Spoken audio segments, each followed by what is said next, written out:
ان الحمد لله نحمده ونستعينه ونستغفره ونعوذ بالله من شرور انفسنا ومن سيئات اعمالنا من يهده الله فلا مضل له ومن يضلله فلا هادي له واشهد ان لا اله الا الله وحده لا شريك له واشهد ان محمدا عبده ورسوله اما بعد فان خير الحديث كتاب الله وخير الهدي هدي محمد صلى الله عليه وسلم وشر الأمور محدثاتها وكل محدثة بدعة وكل بدعة ضلالة وكل ضلالة في النار. أعوذ بالله السميع العليم من الشيطان الرجيم من همزه ونفخه ونفثه. بسم الله الرحمن الرحيم. رب اشرح لي صدري ويسر لي أمري واحلل عقدة من لساني يفقهوا قولي. بسم الله الرحمن الرحيم. ان اللہ وملائکتہ یصلون علی النبی یا ایہا الذین آمنوا صلوا علیہ وسلموا تسلیما. اللہم صل علی محمد وعلی آل محمد کما صلیت علی ابراہیم وعلی آل ابراہیم انک حمید مجید.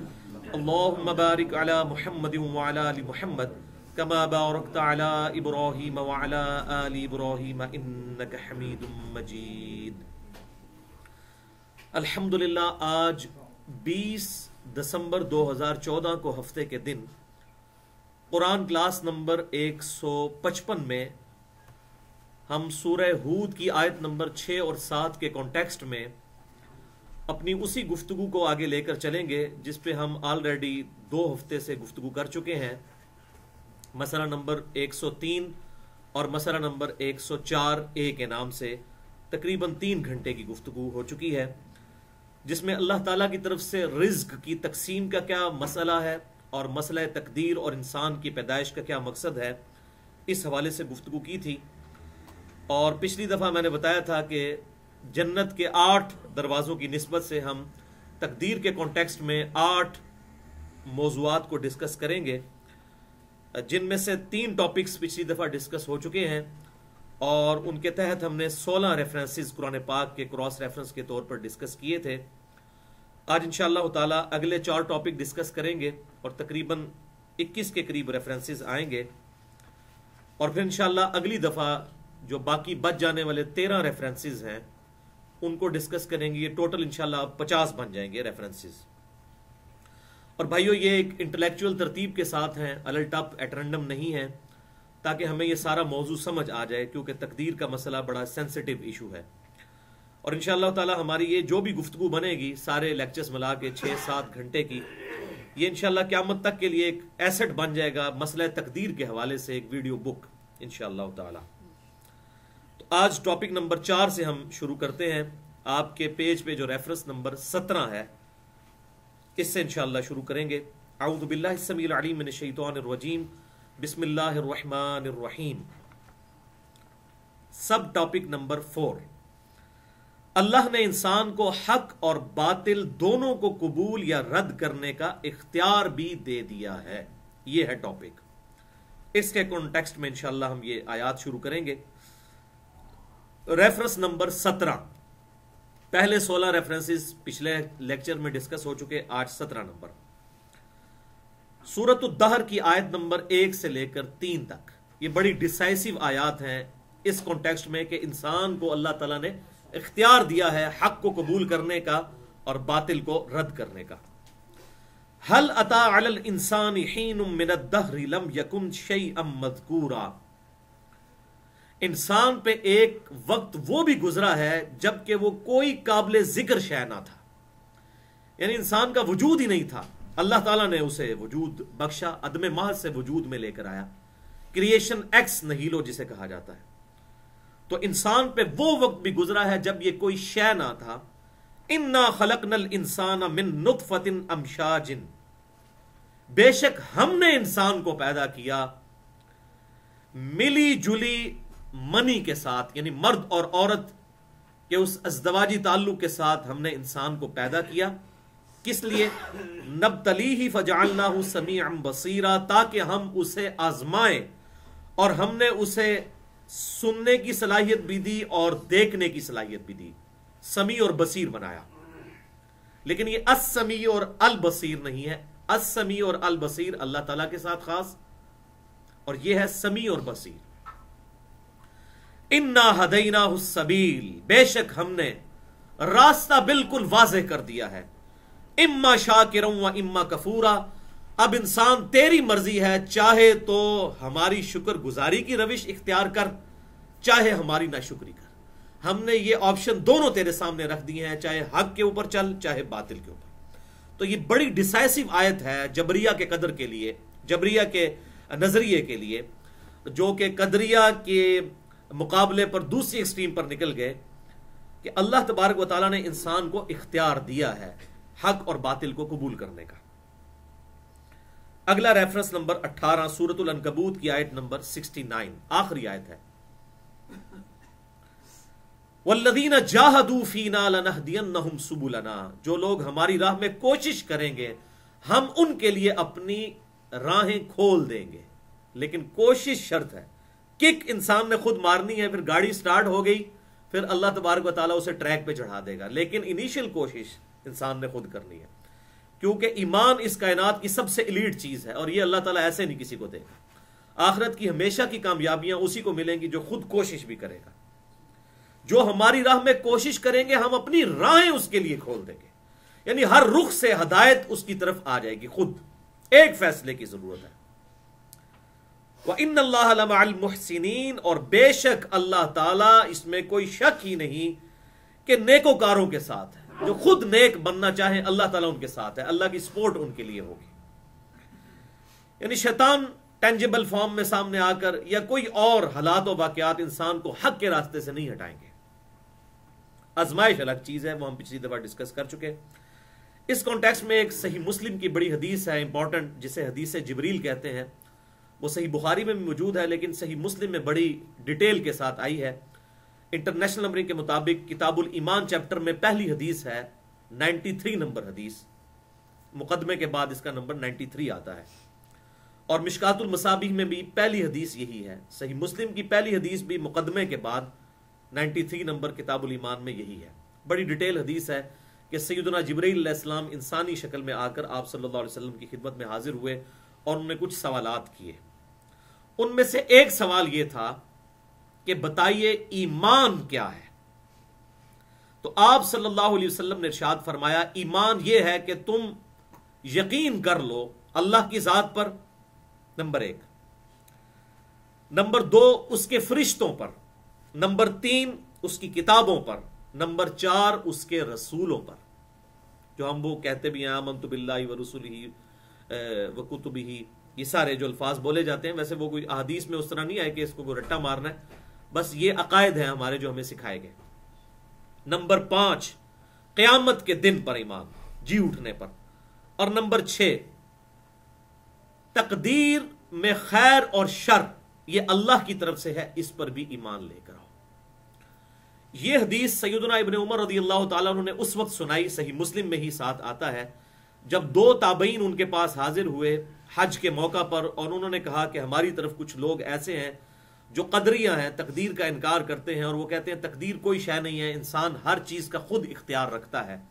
تو عبداللہ بن عمر نے فرمایا کہ ان کو میری طرف سے یہ خبر دے دو کہ عبداللہ ابن عمر ان سے بری ہے، اور اللہ کی قسم اگر یہ احد پہاڑ کے برابر سونا بھی خیرات کر دیں تب بھی اللہ تعالیٰ ان کے اس عمل کو قبول نہیں کرے گا جب تک کہ یہ تقدیر کے اوپر ایمان نہ لے آئیں، تقدیر کے اچھے اور برے ہونے پر۔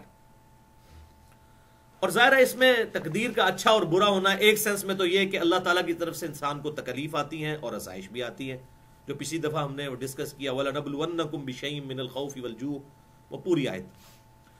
اور ایک اس اعتبار سے چاہے کوئی انسان نیک کام کرے یا برا کام کرے، اس کی جو پوٹینشیل قوت انسان کو ملی ہے وہ کس نے دی ہے؟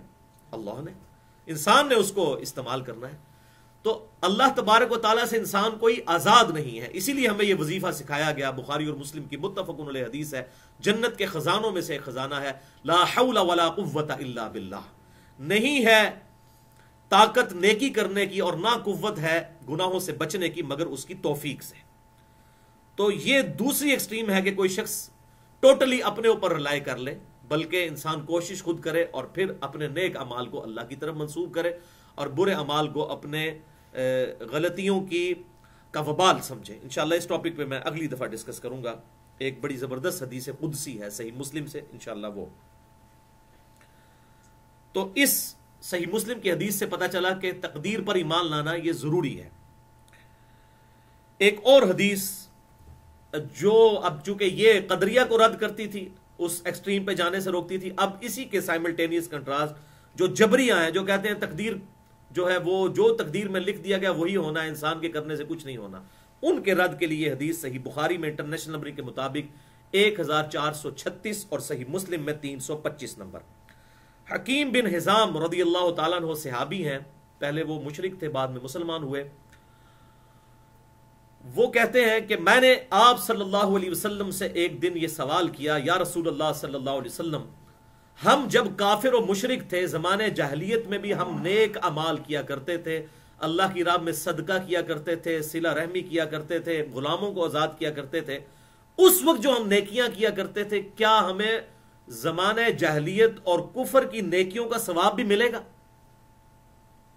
تو آپ صلی اللہ علیہ وسلم نے بڑا خوبصورت جواب ارشاد فرمایا اسلمت علی ما سلف من خیر, تجھے جو اسلام کی دولت ملی ہے وہ انہی نیک اعمال کے سبب ہی تو ملی ہے.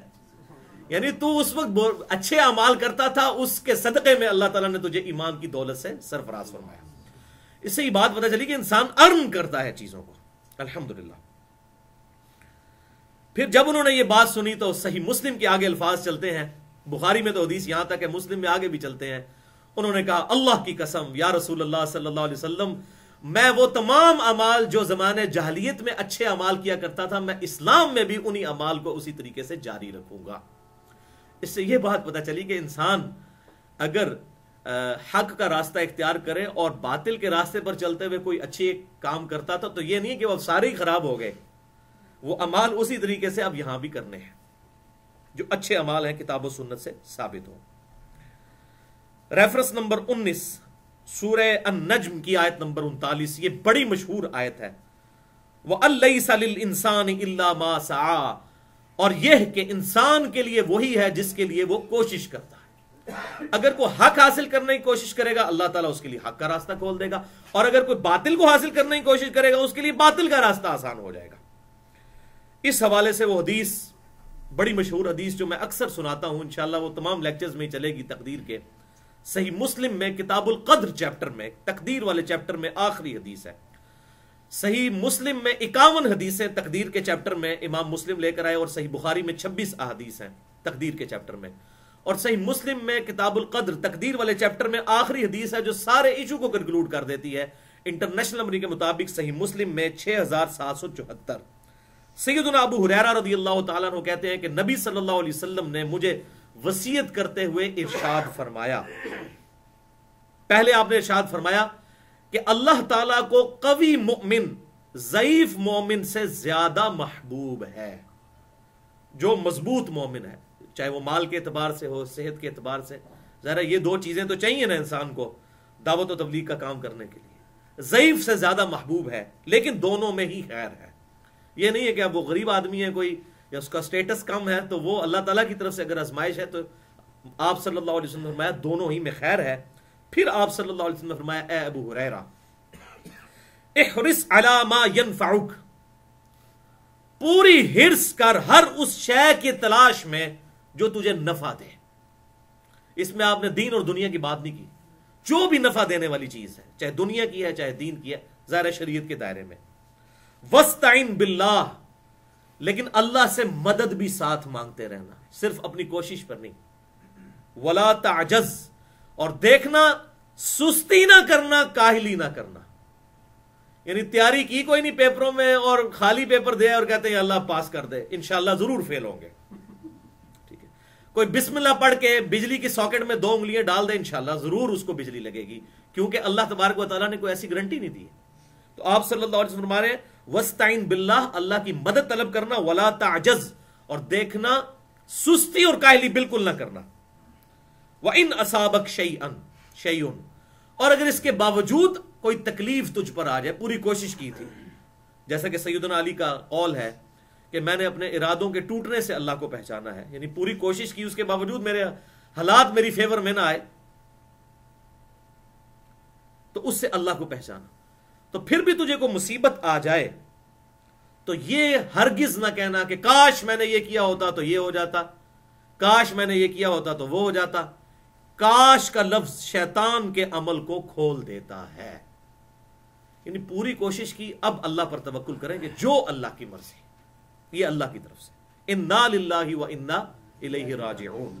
کسی نے پوری کوشش کی, کسی کا بیٹا بیمار تھا, علاج کروایا, اس کے باوجود کوئی معاملہ ایسا ہو گیا تو اللہ کی مرضی ہی اس میں تھی. زندگی اور موت, اس کی جو لینتھ اللہ نے مقرر کی ہے انسان کی زندگی کی, یہ تقدیر سے ہے, یہ چینج نہیں ہو سکتی کبھی بھی, نہ ایک سیکنڈ آگے نہ ایک سیکنڈ پیچھے. وہ انشاءاللہ اگلی دفعہ آئیں گی آیات اس حوالے سے. ریفرنس نمبر 20 سورہ بنی اسرائیل کی آیت نمبر 18 اور 19. من کانا یرید العاجلہ, جو کوئی طلبگار ہو جلدی کا, دنیا کی زندگی کا, عجلنا لہ فیہا ما نشاء لمن نرید, تو ہم اسے دینے میں بھی جلدی کریں گے, لیکن دیں گے اتنا ہی جتنا ہماری مرضی ہوگی, اگر کوئی صرف دنیا طلب کرتا ہے. ثم جعلنا لہ جہنم, لیکن پھر جہنم اس کا مقدر کر دیں گے جس نے صرف ہم سے دنیا مانگی.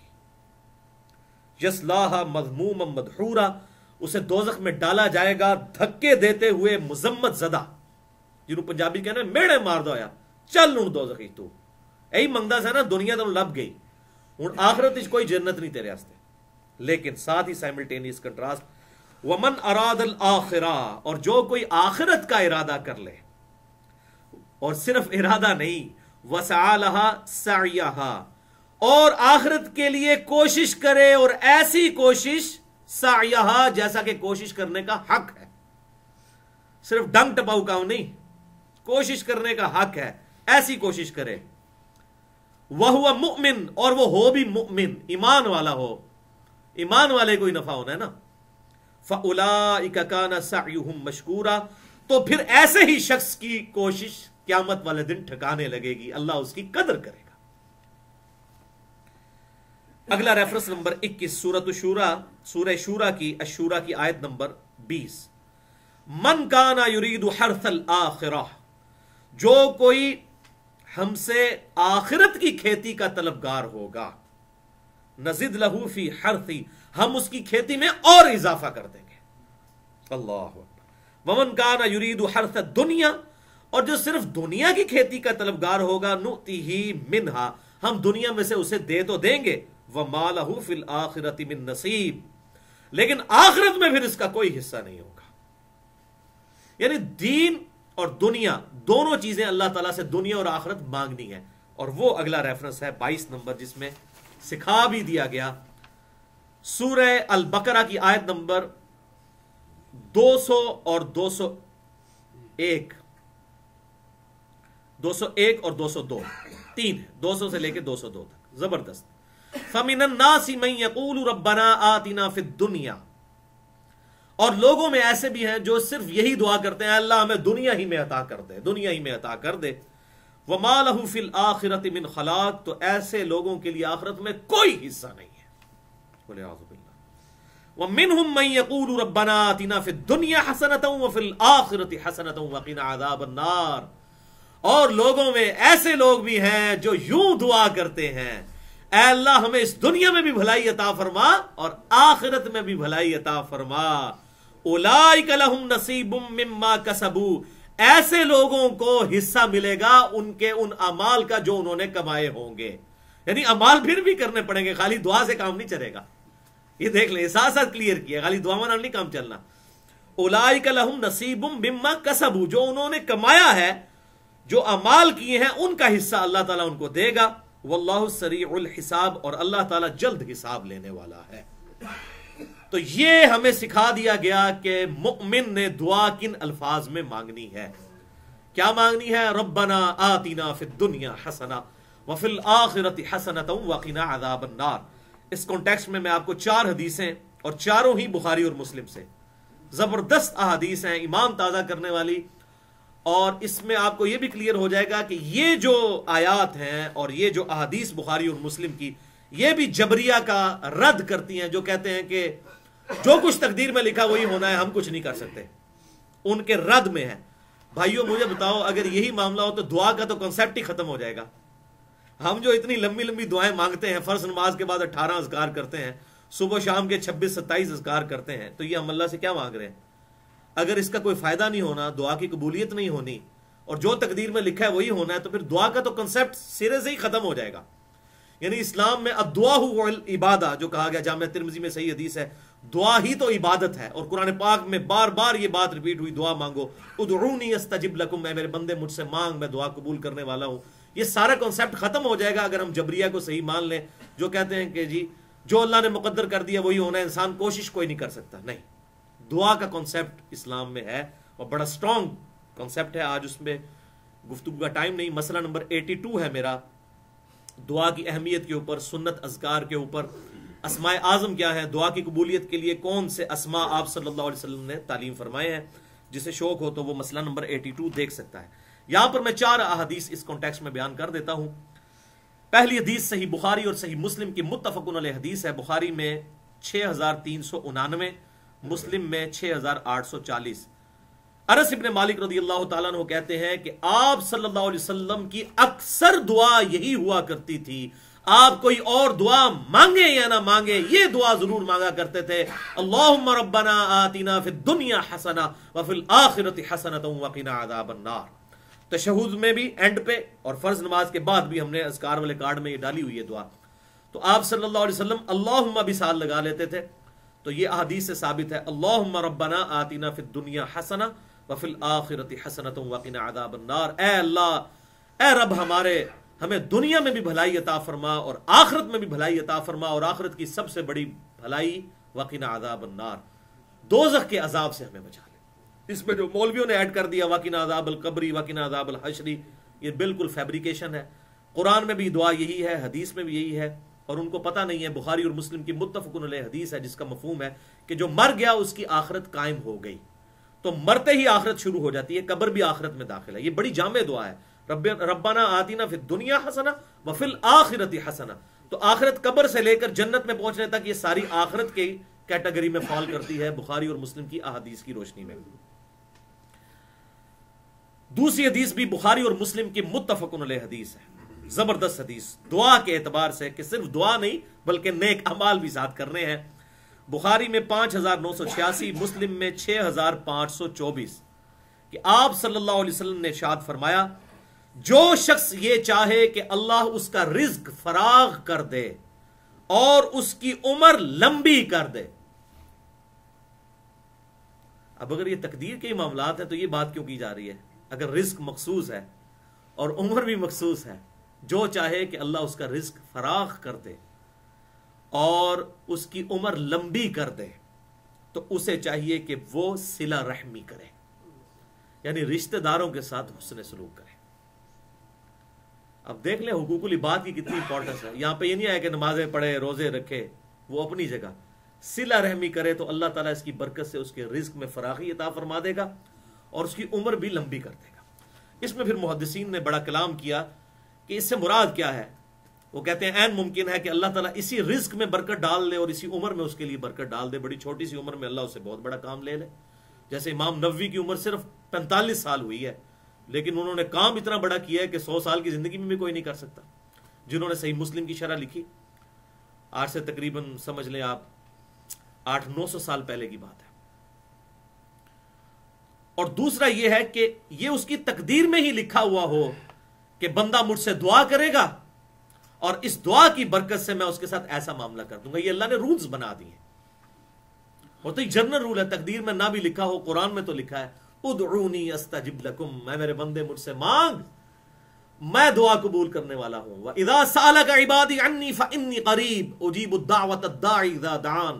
اے میرے محبوب صلی اللہ علیہ وسلم، جب میرے بندے آپ سے پوچھیں میرے متعلق تو آپ فرمائیں میں بالکل تمہارے قریب ہوں، ہر پکارنے والے کی پکار کو سنتا ہوں. لیکن فَلْيَسْتَجِيبُوا لِي وَلْيُؤْمِنُوا بِي لَعَلَّهُمْ يَرْشُدُونَ. لوگوں کو بھی چاہیے کہ وہ میرا حکم مانے اور مجھ پر ایمان لائیں جیسا کہ ایمان لانے کا حق ہے، پھر وہ کامیاب ہوں گے. ون وے ٹریفک نہیں ہے، دودھ پینے والا مجنو نہیں، اللہ کو رسپانس کرنے والا انسان، اس کو اللہ تعالیٰ ایکسپٹ کرے گا.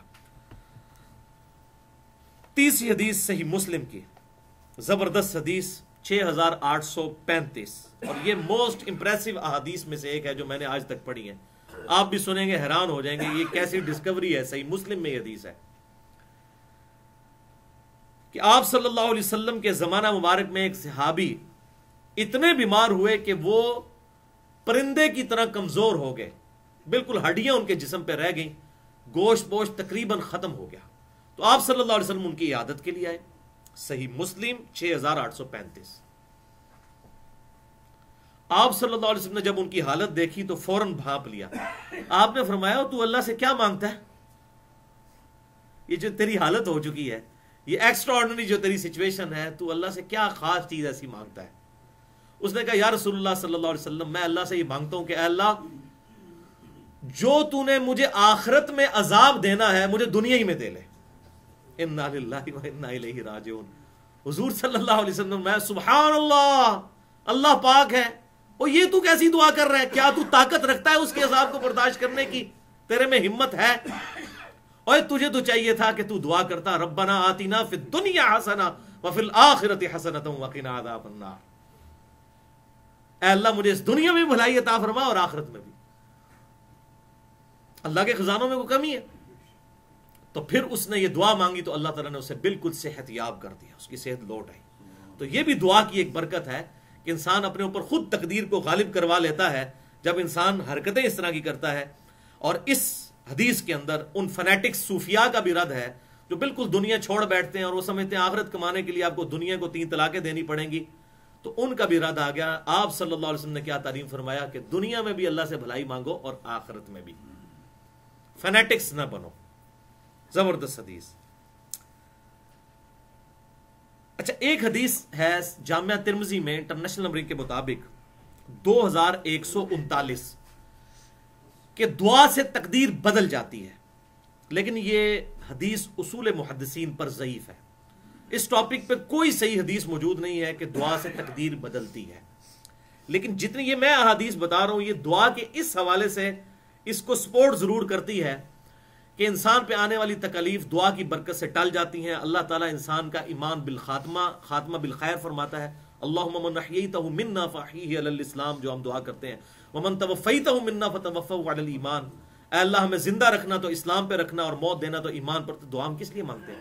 اور اس میں بھی آپ دیکھیں صلہ رحمی کرنے سے عمر کا بڑھ جانا اور رزق کا کشادہ ہو جانا، اور پھر اس صحابی کا بیمار کا دعا کی برکت سے ٹھیک ہو جانا، اور الٹی دعا کرنے کی وجہ سے بیمار ہو جانا، پھر آپ صلی اللہ علیہ وسلم کی طرف سے وظیفہ تعلیم فرمانے پر ٹھیک ہو جانا. یہ تمام چیزیں بتاتی ہیں کہ اللہ تبارک و تعالی دعاؤں کو قبول فرمانے والا ہے اور اس سے انسان کے حالات بدلتے ہیں. اب آخری حدیث اسی کانٹیکسٹ میں، چوتھی صحیح مسلم میں 7515. یہ بھی زبردست حدیث ہے اور یہ خصوصاً وہ لوگ جو صاحب اولاد ہیں ان کے لیے بڑا لمحہ فکریہ ہے یہ والی حدیث کہ آپ صلی اللہ علیہ وسلم نے ارشاد فرمایا اپنی اولاد اور اپنے مال کے لیے بد دعا مت کرو. مال سے مراد آپ صرف مال و دولت نہ سمجھیں، اس سے مراد ہے انسان جو ابھی بھی پنجاب کے ہمارے کلچر میں مال مویشی کا لفظ بھی استعمال ہوتا ہے. ظاہر ہے اس وقت تو لوگوں کا اس کے اوپر ہی گزر بسر، آج بھی اکثریت کا اسی پہ ہی ہے. لوگوں نے اپنی بھینسیں، گائے اور بکریاں رکھی ہوئی ہیں، تو بعض اوقات کوئی گائے نافرمان ہوتی ہے تو انسان اس کو بدوا دے دیتا ہے. جیسے کہ ایک آپ صلی اللہ علیہ وسلم کے مبارک زمانے میں بھی آتا ہے ایک صحابی نے بھی اونٹ پہ لعنت کر دی تھی، تو آپ صلی اللہ علیہ وسلم نے اس پہ ناراضگی کا اظہار فرمایا. تو اپنے مال اور اپنی اولاد کو بد دعا مت دو. صحیح مسلم 7515.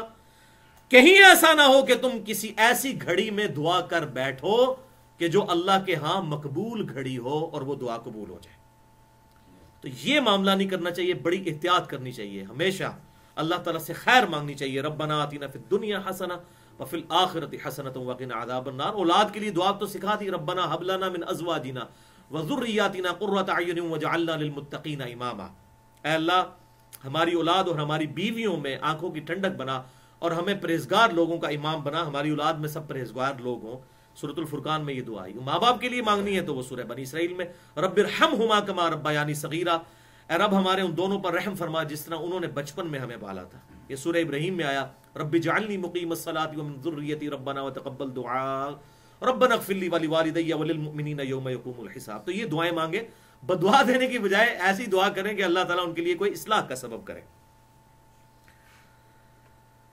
تو یہ جو حدیث تھی، یہ جتنی احادیث ہیں، اس نے جبریہ کا بھی رد کر دیا اور قدریہ کا بھی کر دیا، جو کہتے ہیں تقدیر، قدریہ کہتے ہیں کہ انسان کے سب کچھ اختیار میں نہیں، اللہ تعالیٰ سے دعا کرنی ہے، اللہ تعالیٰ رحم فرمانے والا ہے، اور جبریہ جو کہتے ہیں کہ ہمارے اختیار میں کچھ بھی نہیں ہے، اللہ تعالیٰ ہمیں روبوٹ کی طرح بس معاذ اللہ استعمال کر رہا ہے، ہم سے برائیاں کرواتا ہے۔ تو یہ بالکل دو ایکسٹریمز ہیں، دونوں کا رد ان احادیث میں الحمدللہ ہو چکا۔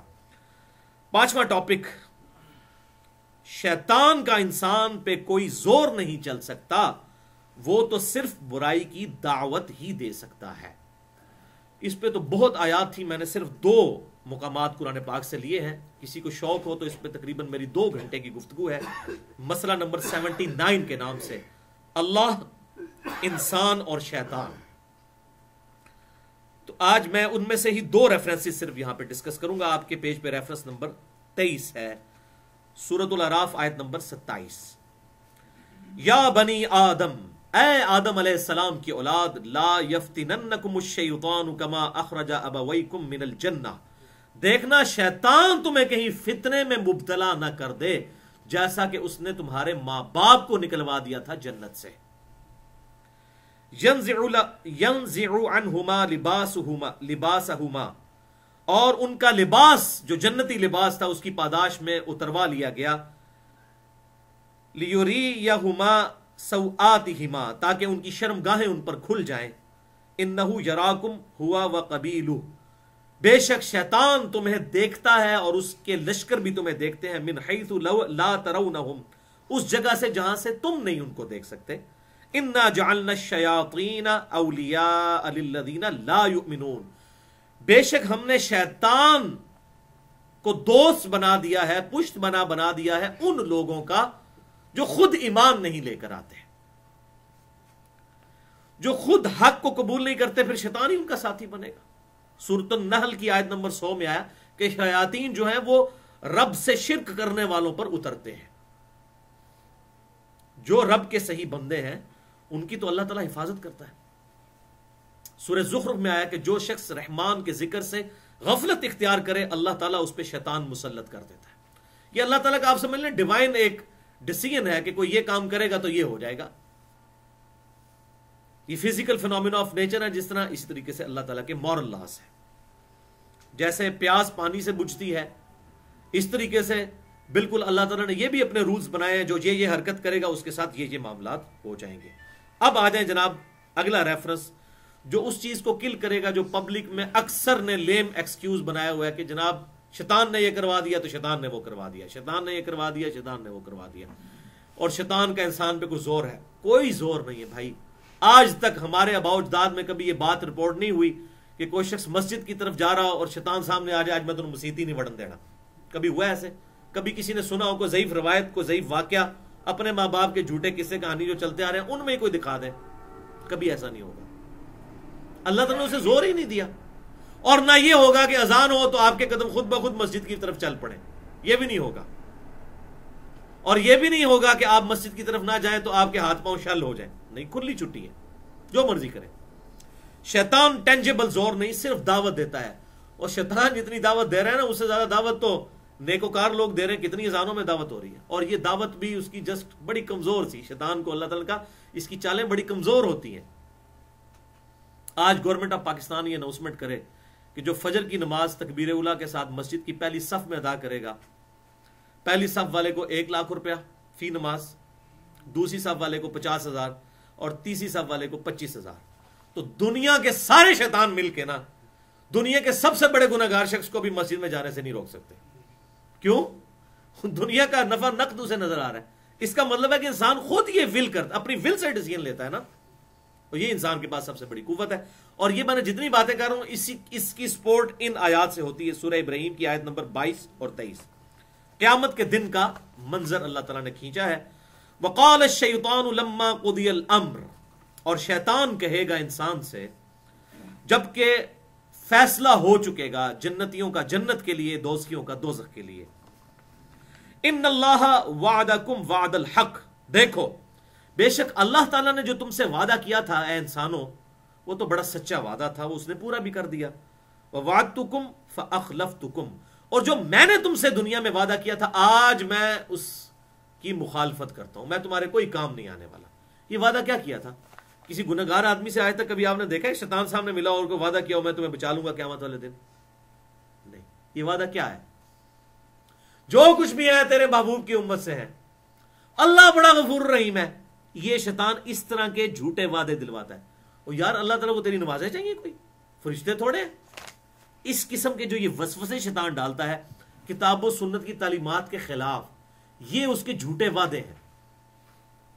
ورنہ کوئی بیوقوف ہے کہ شیطان سامنے آگے کہے کہ جی میں شیطان ہوں اور میں انشاءاللہ قیامت دن تجھے بچا لوں گا، تو میرا خیال ہے کوئی بیوقوف آدمی بھی اس کی بات نہیں مانے گا. آپ مان سکتے ہیں؟ یہ کیا وعدے؟ وہ انسان کو جو امیدیں دلاتا ہے. یا ایھا الانسان ما غرک بربک الکریم، اے انسان تجھے کس چیز نے اپنے کریم رب سے غفلت میں ڈال دیا ہے. تو انسان اس طرح کے جھوٹے سہارے لے کر، جو سورۃ البقرہ میں آیا تلک امانیہم، یہ ان کی وشفل تھنکنگز ہیں. جس نے بھی برا مال کیا ہم اسے ضرور پکڑیں گے اس حوالے سے. مسئلہ نمبر 18 ہے میرا، گناہ کبیرہ اور توبہ کا بیان. اللہ کی رحمت بہت بڑی، آپ صلی اللہ علیہ وسلم کی شفاعت اپنی جگہ، لیکن اس کے بھی پروٹوکولز ہیں. ایسا نہیں ہے کہ بندہ نافرمانی پر اتر آئے اور اللہ تعالیٰ کا باغی بن جائے اور پھر وہ اللہ سے یہ امید رکھے. ایسا نہیں. ورنہ تو انبیاء کرام علیہ السلام اور اس کتاب کے کیا وعدے جھوٹے ہیں کہ اللہ تعالیٰ فرمانبرداروں کے ساتھ یہ کرے گا، نافرمانوں کے ساتھ یہ. اللہ کی رحمت اور شفاعت کی ضرورت نیکوکار کو بھی ہے، جو کوشش کرتا ہے، نیکیاں کرتا ہے، پھر بھی پرفیکشن کے ساتھ نہیں کر سکتا. اس ہماری کمزوری کی کمپنسیشن اللہ کی رحمت اور شفاعت رسول صلی اللہ علیہ وسلم سے ہوگی. انشاءاللہ میں اگلی دفعہ اس پہ آیات بھی ڈسکس کروں گا. تو میں تو اختلاف کرتا ہوں، وما کان لی علیکم من سلطان، اور دیکھ میرے لیے کوئی ایسا اختیار نہیں تھا کہ میں تجھ پر کوئی زور رکھتا، کوئی میرا سلطان نہیں تھا تیرے پر، الا ان دعوتکم، سوائے اس کے کہ میں صرف تجھے دعوت دیتا تھا. اب دیکھیں شیطان خود ادھر کہہ دے گا کہ میں نے کوئی زور نہیں چلایا تیرے اوپر، اور یہاں پہ پتہ ہے کہ شیطان کا کوئی زور نہیں ہے، فزیکلی تو کوئی زور نہیں ہے اس کا. میں نے تو صرف تجھے دعوت دی تھی. فاستجبتم لی، اور تم نے میری دعوت قبول کر لی. فلا تلومونی ولوموا انفسکم، دیکھو آج مجھے ملامت مت کرو، اپنی جانوں کو خود ملامت کرو، تم نے خود یہ دوزخ کمائی ہے. ما انا بمصرخکم، دیکھو آج میں تمہاری فریاد نہیں سن سکتا. وما انتم بمصرخی، اور نہ تم میری کوئی فریاد سن سکتے ہو، کیونکہ اس دن تو اللہ کی بادشاہت ہے نا جی. لمن الملک اليوم للہ الواحد القہار، دنیا میں تو اللہ نے چھٹی دی ہوئی، اس دن بادشاہ اللہ. انی کفرت بما اشرکتمونی من قبل، بے شک میں انکار کرتا ہوں اس معاملے میں جو تم اس سے پہلے مجھے اللہ کا شریک ٹھہرایا کرتے تھے. اللہ کا شریک کون ٹھہراتا ہے؟ وہ بڑا چھوٹا سا ایک طبقہ ہے سیٹنزم والا جو شیطان کی پوجا کرتا ہے. وہ تو آٹے میں نمک بھی نہیں ہے. یہ کیا ہے؟ اللہ کے مقابلے پر شریک شیطان کو ٹھہرانا، یعنی اللہ کے احکامات کو پس پش ڈالنا اور اس کی مخالفت میں کوئی عمل اختیار کرنا، یہ ہے شیطان کو شریک ٹھہرانا. وَلِعَوْذُ بِاللَّهِ تَعَالَى. ان الظالمین لہم عذاب علیم، بے شک ظالموں کے لیے دردناک عذاب ہے. وَأُدْخِلَ الَّذِينَ آمَنُوا وَعَمِلُوا الصَّالِحَاتِ جَنَّاتٍ، اور سائملٹینیس کنٹراسٹ، اور داخل کر دیے جائیں گے ایمان والے وہ جنہوں نے نیک اعمال اختیار کیے، باغات میں تجری من تحتها الانہار، ان باغات میں جن کے نیچے نہریں بہتی ہوں گی، خالدین فیہا باذن ربہم، وہ اس میں رہیں گے اپنے رب کے اذن سے، اس کی اجازت سے. تحیتہم فیہا سلام، اور جنت میں ان کی گریٹنگز، آداب کیا ہوں گے؟ سلام سلام. یہاں دنیا میں بھی آپ دیکھیں السلام علیکم السلام علیکم، کیا پیاری دعا اللہ تعالیٰ نے تعلیم فرمائی، اور یہ دعا قرآن میں تعلیم فرمائی کی ہے. سورہ نور کے اندر آتا ہے کہ کوئی بھی مسلمان جب کسی دوسرے کو ملتا ہے السلام علیکم، یعنی پہلے اس پہ تم پر سلامتی ہو، وہ کہتا ہے تم پر بھی سلامتی ہو، یعنی سلامتی کے ساتھ. یعنی ایک مسلمان دوسرے کے لیے شر نہ بنے، ایک انسان دوسرے کے لیے شر نہ بنے، سلامتی سلامتی سے بات شروع ہوتی ہے. تو جنت میں بھی سلام سلام ہوگا. Topic number 6. ہاں جی، اب کڑوی باتیں شروع ہونے لگی ہیں. انسان خود ہی حق اور باطل کو اختیار کر کے اللہ کی رحمت یا عذاب کا مستحق ہوتا ہے. خود اللہ تعالیٰ نے کسی کو اس طرح کرتا.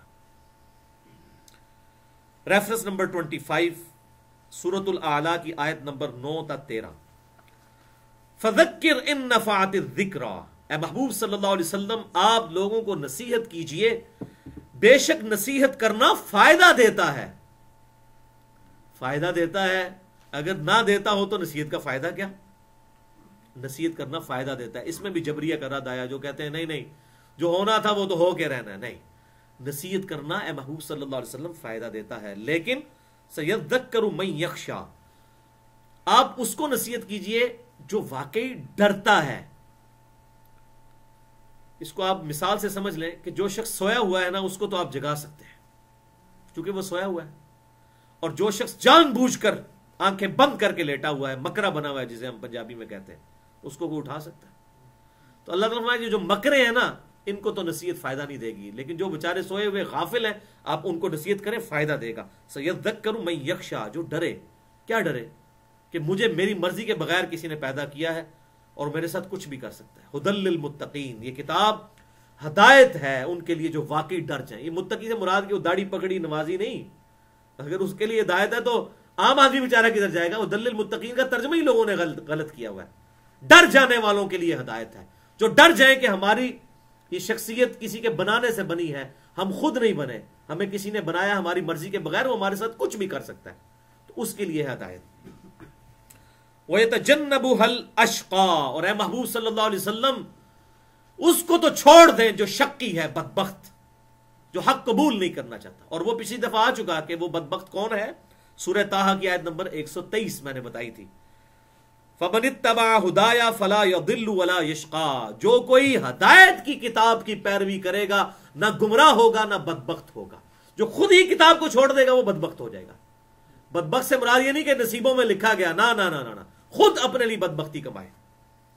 الذی یصلی النار الکبریٰ، ایسے کو تو ہم پیش کریں گے اس بڑی آگ پہ.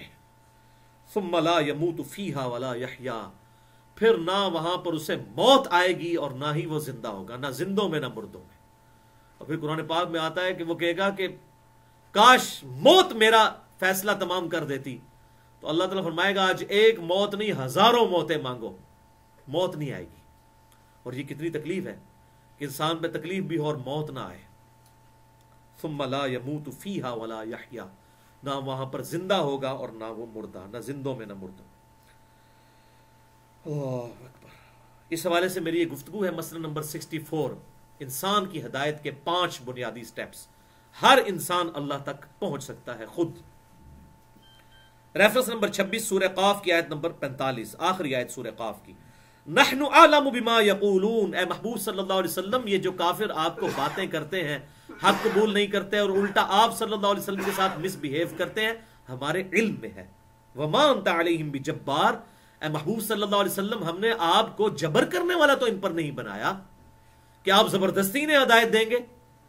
فذکر بالقرآن من یخاف وعید، آپ کا کام یہ ہے کہ آپ اس کتاب کے ذریعے لوگوں کو نصیحت کرتے رہیں، ان لوگوں کو جو واقعی اللہ کی دھمکی سے ڈرے. جو واقعی بیچارہ سویا ہوا ہے اس کو تو فائدہ ہوگا، اور جو مکرا ہے اس کے لیے، ابو جہل کے لیے کوئی فائدہ نہیں. ابو الحکم تھا زمانے جاہلیت میں لیکن ابو جہل ہوا. اور کہاں بلال ابشی. صحیح بخاری میں حدیث ہے، سیدنا عمر کہا کرتے تھے ابو بکر ہمارے سید ہیں جنہوں نے ہمارے سید سیدنا بلال کو آزاد کروایا. حضرت عمر بھی ان کو سیدنا بلال کہتے تھے. اللہ اکبر. ریفرنس نمبر 27 الزمر آیت نمبر 7، زبردست آیت. یہ میں نے پچھلی دفعہ بھی کراس ریفرنس کے طور پر ڈسکس کی تھی. ان تکفروا فإن اللہ غنی عنکم، لوگوں اگر اللہ کی ناشکری کرو گے، اس کا انکار کرو گے تو یاد رکھو اللہ تعالیٰ بے پرواہ ہے، اسے کوئی فرق نہیں پڑنے والا. اب بے پرواہ سے کوئی یہ نہ سمجھ لے کہ جو مرضی کرتے رہو، خیر ہے، نہیں. ولا یرضی لعبادہ الکفر، لیکن یہ یاد رکھنا اللہ تعالیٰ اپنے بندوں سے انکار کو کبھی پسند نہیں کرتا. وہ تو چاہتا ہے کہ میرے فرما بردار بنو. وَإِن تَشْكُرُوا يَرْضَهُ لَكُمْ، اور اگر تم شکر گزاری کی روش اختیار کرو گے تو یہ اللہ پسند کرتا ہے، ناشکری پسند نہیں کرتا. وَلَا تَزِرُ وَازِرَةٌ وِزْرَ أُخْرَىٰ، اور کوئی جان اٹھانے والی، بوجھ اٹھانے والی کسی دوسری جان کا بوجھ نہیں اٹھا سکے گی. ثُمَّ إِلَىٰ رَبِّكُمْ مَرْجِعُكُمْ، اس کے بعد تمہیں اپنے رب کے پاس لوٹ کر جانا ہے. فَيُنَبِّئُكُم بِمَا كُنتُم تَعْمَلُونَ، اور وہ تمہیں پھر خبر دے دے گا جو تم دنیا میں اعمال کیا کرتے تھے. إِنَّهُ عَلِيمٌ بِذَاتِ الصُّدُورِ، بے شک اللہ تعالیٰ تو سینے کے چھپے ہوئے رازوں کو بھی جاننے والا ہے. سورۃ النساء کی آیت نمبر 147، کراس ریفرنس نمبر 28. ما يفعل اللہ بعذابکم، اے لوگو اللہ تمہیں عذاب دے کر کیا لے گا؟ کیا درد ہے اس میں. ان شکرتم، اگر تم شکر گزاری کی روش اختیار کرو، وآمنتم، اور تم ایمان لے آؤ جیسا کہ ایمان لانے کا حق ہے. وکان اللہ شاکرا علیما، اور اللہ تعالیٰ تو قدردان ہے، صلہ دینے والا ہے، علم والا ہے.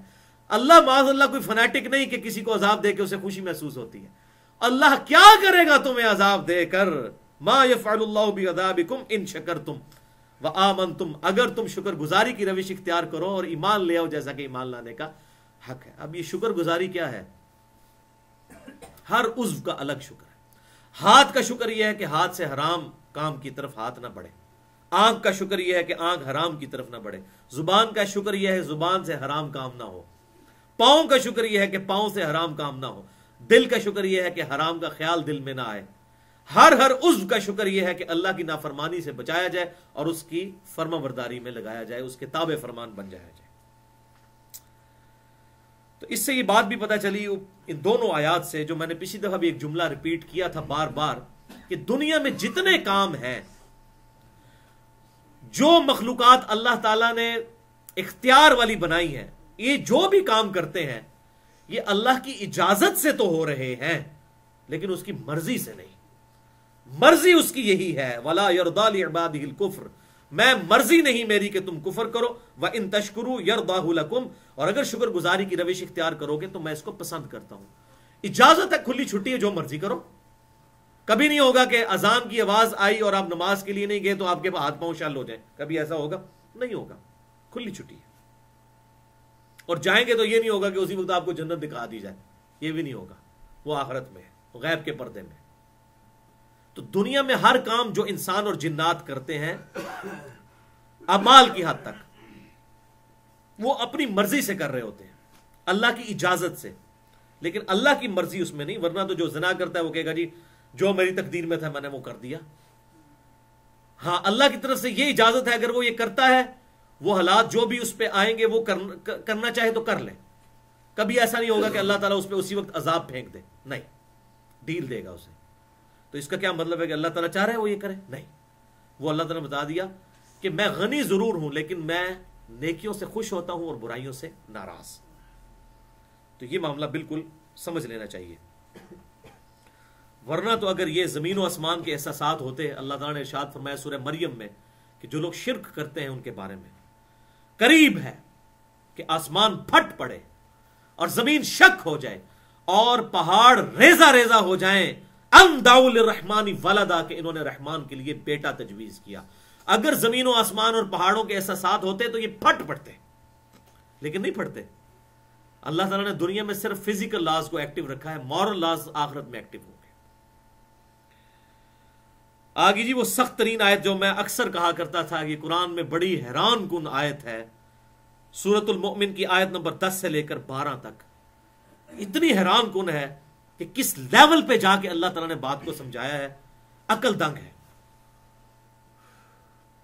ان الذین کفروا ینادون لمقت اللہ اکبر من مقتکم انفسکم، بے شک جن لوگوں نے اللہ تعالیٰ کے ساتھ نہ شکری کی روش اختیار کی، کفر کیا، قیامت والے دن انہیں ندا دی جائے گی کہ اللہ تعالیٰ زیادہ بیزار ہوتا تھا تم سے جتنا آج تم اپنی جان سے بیزار ہو رہے ہو. اذ تدعون الی الایمان فتکفرون، جبکہ دنیا میں تمہیں ایمان کی طرف بلایا جاتا تھا اور تم کفر اختیار کرتے تھے. تم دنیا میں جو یہ کام کرتے تھے اللہ تعالیٰ کو زیادہ تکلیف ہوتی تھی جتنی آج تمہیں اپنی جان سے تکلیف ہو رہی ہے. والعیاذ باللہ تعالیٰ. دیکھیں کس لیول کی بات ہے، آپ اندازہ کریں. یہ تو بغیر تمثیل کے میں ویسے سمجھانے کے لیے بات کر رہا ہوں. چھوٹے بچے جو ہوتے ہیں جب کبھی بدلہ لیتے ہیں تو کیا کہتے ہیں؟ انہیں پتہ لگا بچو جی؟ تو بغیر تمثیل کے میں صرف سمجھانے کے لیے کہہ رہا ہوں کہ اللہ تعالیٰ کی طرف سے ندا دی جائے گی کہ دیکھو آج تمہیں تکلیف ہو رہی ہے نا، اللہ کو اس سے زیادہ تکلیف ہوتی تھی جب تمہیں دنیا میں اللہ کی طرف بلایا جاتا تھا اور تم ناشکری کرتے تھے۔ پھر دوست کی کیا کہیں گے؟ قالوا ربنا امتنا اثنتین واحییتنا اثنتین، اے رب ہمارے، تو نے ہمیں 2 دفعہ موت دی اور 2 دفعہ زندگی دی، فاعترفنا بذنوبنا، تو آج ہمیں اپنے گناہوں کا اعتراف ہے۔ فہل الی خروج من سبیل، تو کیا اب یہاں سے بھی کوئی نکلنے کا راستہ ہے؟ اللہ اکبر، یعنی 4 فیزز تو نے گزاری کہ اگر کوئی اور فیز ہے تو اب یہاں سے گزار دے، اب ہم صحیح ہو جائیں گے۔ یہ 2 دفعہ زندگی اور 2 دفعہ موت کیا ہے؟ جب اللہ تعالیٰ نے انسان کو عالم رواح میں پیدا کیا، اس کے بعد انسان کو پہلی وہ موت دے دی ڈورمنٹ پوزیشن میں، اس کے بعد اللہ تعالیٰ نے انسان کو ماں باپ کے ذریعے پیدا کیا، یہ اس کی پہلی زندگی ہو گئی۔ اس کے بعد یہ زندگی گزار کے اسے موت آئی، اس کی دوسری موت ہوئی۔ پہلی وہ موت تھی جو ڈورمنٹ پوزیشن میں تھا اور اس سے پیدا ہوا، اور پھر دوبارہ زندہ کیا جائے گا، وہ دوسری زندگی ہوگی آخرت کی۔ تو انسان کہے گا کہ اے اللہ اتنی فیزز تو نے گزاری ہیں، تو اب کوئی ایک اور فیز بھی ہونا، اس میں جیسے یہاں ہوتے ہیں نا سالانہ پیپروں میں پاس ہو جاؤں، چلو پچھلوں میں فیل ہوا، تو اللہ تعالیٰ کہے گا نہیں یہ تو سالانہ ہو چکے بھائی، سالانہ یہی تھے۔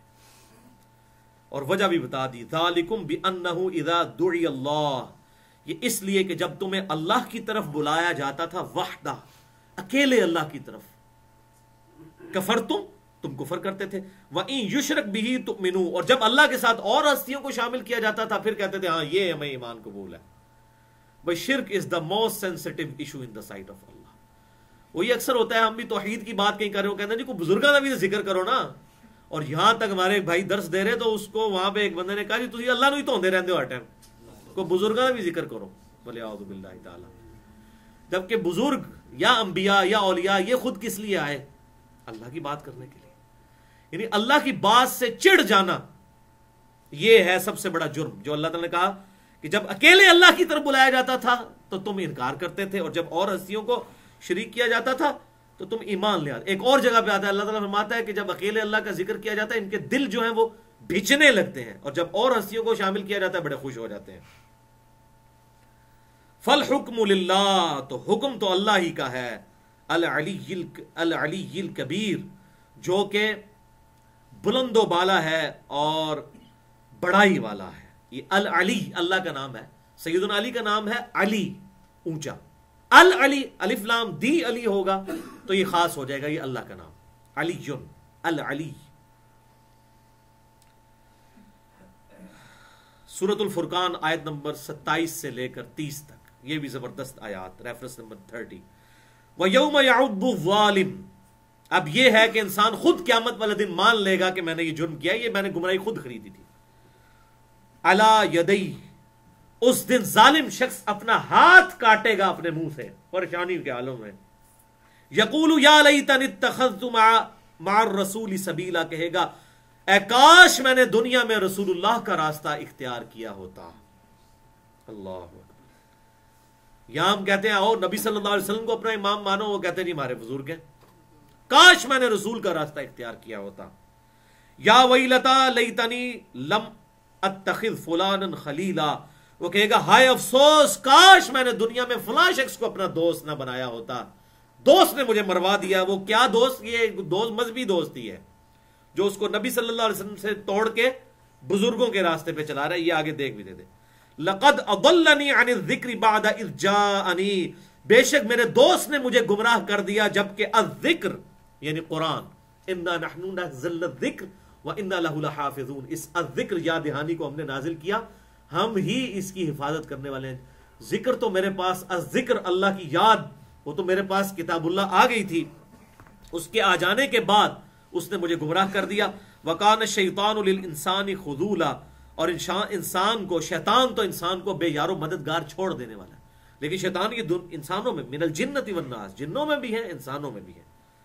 وَقَالَ الرَّسُولُ يَا رَبِّ إِنَّ قَوْمِ اتَّخَذُوا هَذَا الْقُرْآنَ مَهْجُورًا، اور رسول اللہ صلی اللہ علیہ وسلم شکایت لگائیں گے، اے اللہ میری امت نے قرآن کو پیٹھ کے پیچھے ڈال دیا تھا۔ بولے اللہ، یہاں ہمیں بتایا جائے شفاعت ہی کریں گے، شکایت بھی لگے گی، انہی کی لگنی ہے جو قرآن کو چھوڑتے ہیں، اور رسول اللہ شکایت کریں گے، اے اللہ میری امت نے قرآن کو پیٹھ کے پیچھے ڈال دیا تھا، اس کو چھوڑ دیا تھا. یہ پیٹھ کے پیچھے ہم اردو میں ترجمہ کر رہے ہیں، مہجورہ چھوڑ دیا تھا، اس سے الگ راستہ اختیار کر لیا تھا. والعیاذ باللہ تعالی. اس حوالے سے میری گفتگو ہے مسئلہ نمبر 1، امام الانبیاء کی دعوت قرآن، 2 گھنٹے کی، اسی آیت کے اوپر پیوٹ ہے. ریفرنس نمبر 31 سورۃ الملک، آیت نمبر 7 تا 12. اذا القوا فیہا سمعوا لها شہیقا وہی تفور. اللہ اکبر. جب دوزخیوں کو دوزخ میں ڈالا جائے گا تو وہ اس کی چنگھاڑ کو دور سے ہی سن لیں گے، وہ چنگھاڑ رہی ہوگی. تکاد تمیز من الغیظ، قریب ہے کہ وہ غصے سے پھٹ پڑے دوزخ. ظاہر ہے جی اس دوزخ نے تھوڑا صبر کیا ہے، اللہ کے مجرموں کو ہزاروں سال دیکھا ہے اللہ کی نافرمانیاں کرتے ہوئے، تو وہ کہے گی اللہ لا حل بم مزید، جیسا کہ قرآن پاک میں آتا ہے اللہ اور ڈال مجرم. تکاد تمیز من الغیظ، قریب ہے کہ وہ پھٹ پڑے غضب سے.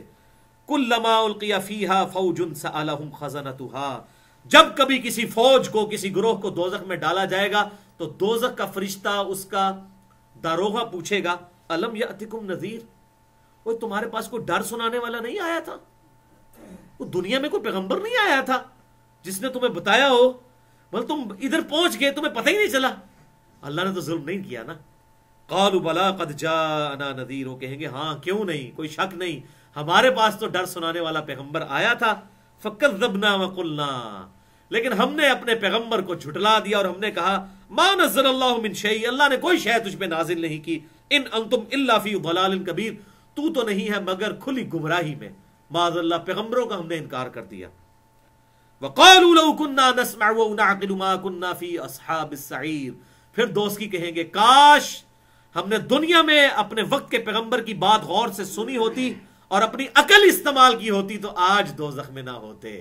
تو یہ جبریہ کا پھر رد ہو گیا جو کہتے ہیں اللہ تعالیٰ کرواتا ہے. نہیں، اگر ہم نے دنیا میں عقل استعمال کی ہوتی اور بات غور سے سن لی ہوتی تو آج ہم دوزخ میں نہ ہوتے. اور اللہ تعالیٰ بھی اسے انڈورس کر رہا ہے فَاعْتَرَفُوا بِذَنبِهِمْ، انہوں نے اپنے اصلی جرم کا اعتراف کر لیا. فَسُحْقًا لِأَصْحَابِ السَّعِيرِ، تو پھٹکار ہو ان دوزخیوں پر. ان الذین یخشون ربهم بالغیب، سائملٹینیس کنٹراسٹ، بے شک وہ لوگ جو کہ بغیر دیکھے اپنے رب سے ڈرتے ہیں. لہم مغفرۃ واجر کبیر، ان کے لیے ہے مغفرت اور بہت بڑا اجر. یعنی یہ سائملٹینیس کنٹراسٹ، جو اللہ پر ایمان لانے والے ہیں ان کے لیے اجر ہے، اور دوست کی خود مانیں گے ہم نے اپنی عقل استعمال نہیں کی اور ہم نے بات غور سے نہیں سنی، اسی لیے ہم دوزخ میں پہنچ گئے. اس حوالے سے میری ایک ایکسکلوسیو گفتگو ہے مسئلہ نمبر 78، صراط مستقیم اور قبر کے 4 سوالات. اب حیران ہوں گے، ہمیں تو 3 سوال بتائے گئے، 4 سوال ہیں قبر میں، چوتھا ہی تو بڑا اہم ہے، مولویوں کی موت 4تھا سوال، لیکن بتاتے نہیں ہیں. وہ اب آپ سن لیں، میں یہاں پر بیان بھی کر دوں کہ یہ کیوں کہا جائے. وہ کہیں گے دوست کی کہ ہم خود اس دوزخ تک پہنچے ہیں اپنے اعمال کی وجہ سے، ہم نے دنیا میں عقل استعمال نہیں کی، ہم نے سمجھنے کی کوشش نہیں کی. تو یہ آپ صلی اللہ علیہ وسلم نے ہمیں پہلے ہی بتا دیا قبر میں 4 سوال. کیسے؟ صحیح بخاری میں انٹرنیشنل نمبر کے مطابق 1374 نمبر حدیث ہے کتاب الجنائز چیپٹر میں کہ آپ صلی اللہ علیہ وسلم فرماتے ہیں منافق کو جب قبر میں رکھا جاتا ہے اور اس سے سوال پوچھے جاتے ہیں، پہلا سوال ہوتا ہے من ربک، تیرا رب کون ہے. دوسرا سوال من ما دینک، تیرا دین کیا ہے. اور تیسرا سوال ما کنت تقول فی حق ھذا الرجل، اس مرد کے بارے میں تو دنیا میں کیا کہا کرتا تھا. اور ابو داؤد میں آتا ہے الذی بعث فیکم، وہ مرد جسے اللہ نے تم میں مبعوث کیا تھا. یہ نہیں ہے کہ آپ صلی اللہ علیہ وسلم کی کوئی تصویر وہاں دکھائی جاتی ہے یا آپ خود آ جاتے ہیں، یہ ایسی بات نہیں ہے. مسند امام احمد میں آتا ہے وہ پھر انسان پوچھتا ہے کہ آپ کس مرد کی بات کر رہے ہیں، تو فرشتے کہتے ہیں الذی بعث فیکم، اس مرد کی جس کو اللہ نے تم میں مبعوث کیا تھا پیغمبر بنا کر. تو مومن تو کہتا ہوا محمد رسول اللہ، وہ تو محمد اللہ کے رسول صلی اللہ علیہ وسلم. بہرحال اس حوالے سے میں نے گفتگو کی ہے مسئلہ نمبر 7 کے نام سے حاضر و ناظر سے متعلق فرقہ وارانہ نظریات کا تحقیقی جائزہ، اس میں نے اس کو ایڈریس کیا. بہرحال صحیح بخاری 1374، جب یہ 3 سوال ہو جاتے ہیں اور منافق ہر سوال کے جواب میں کہتا ہے ہائی ہاتا لا ادری، ہائے افسوس ہائے افسوس، مجھے تو کچھ پتا نہیں، مجھے تو کچھ پتا نہیں. اور پھر وہ کہتا ہے میں تو وہی کہتا تھا جو لوگ کہتے تھے، سنا کے سنی، پڑھ پڑھا کے سنی نہیں. یہ سن سنا کے سن. ہم کہتے ہیں پڑھ پڑھا کے سنی بنو. ہم بھی سنی المنہج ہیں الحمدللہ ایز فار ایز منہج از کنسرن, ادروائز ہم مسلم ہیں الحمدللہ. تو سن نہ ہو جاؤ. میں وہی کہتا تھا جو لوگ کہتے ہیں, یہ اکثر لوگ یہی کہتے ہیں, وہ ساڈے بزرگ تین جی کرتے آئے وہ ایک نئی گل آ گئی ہے. حالانکہ بزرگ بھی جاہل سن, آپ بھی جاہل. نہ آپ قرآن حدیث پڑھا نہ بزرگوں نے پڑھا. اور کانفیڈنس لیول دیکھیں, جو جتنا بڑا بے وقوف ہے اتنا ہی اس میں اعتماد ہے. جی اسی تو نہیں سنیا, جس نے پتہ نہیں بہت بڑا لامہ ہے, جس نے پوری زندگی کو دین تے گزاری ہے, جی اسی تو نہیں سنیا. اتنا بڑا جاہل. یہ تو دیکھیں نا, ایک بندہ کی فیلڈ ہی نہیں رہی کبھی, وہ کہتا جی اسی تو نہیں سنیا. تسی کی تو سننا سی, تسی کدے کوشش ہی نہیں کی اس کے لیے. تو اب یہ وہ دیکھ لیں. تو وہ کہے گا میں جو لوگ کہتے تھے میں وہی کہا کرتا تھا سن سنا کے. اب فرشتے چوتھا سوال اس سے کریں گے. مولوی کی موت, انڈیا پاکستان بنگلہ دیش کے مولوی کی موت. فرشتے کہیں گے تو نے خود حق سمجھنے کی کوشش کیوں نہیں کی. مولوی تو کہتا ہے قرآن حدیث ڈائریکٹ نہ پڑھو گمراہ ہو جاؤ گے. اور قبر میں یہ ہر بندے سے کہا جائے گا تو نے خود کوشش کیوں نہیں کی حق حاصل کرنے کی. جبریہ کا بھی رد ہو گیا, مولویوں کا بھی رد ہو گیا. پھر حدیث کے الفاظ ہیں کہ اسے ایک ہتھوڑا مارا جائے گا. اور ابو داؤد میں آگے حدیث چلتی ہے, وہ ہتھوڑا اس کو پہلی جب مہمان نوازی اس کے سر میں ہتھوڑا مارا جائے گا, اور زمین پہ مٹی کی طرح وہ برابر ہو جائے گا. اور اس کی چیخوں پکار کی آواز زمین و آسمان کی ہر مخلوق سنے گی سوائے جنوں اور انسانوں کے. صحیح بخاری کے الفاظ ہیں 1374. اس لیے کہ جنوں اور انسان کے لیے غیب کا پردہ ہے. ان کو دکھا دیا جائے تو یقین کریں بندے سیدھے ہو جائیں. صحیح مسلم میں حدیث ہے, میں نے اللہ سے دعا کی کہ عذاب قبر تمہیں سنوا دیتا, لیکن مجھے یہ خطرہ ہوا اگر تمہیں سنوا دیا گیا تم اپنے مردے دفنانا ہی چھوڑ دو گے. وہ ہوتا اتنے بڑے حضرت صاحب آپ دفنا کے آتے, اور ابھی آپ دروازے پہ بھی نہ قبرستان کے پہنچے دھڑال کی آواز آتی تو سارا پول کھل جاتا. ایک تو پردہ بھی اللہ نے رکھ لیا, اور دوسرا یہ ہے کہ آزمائش میں ڈال دیا, ورنہ یہ دھڑال ہونی تھی.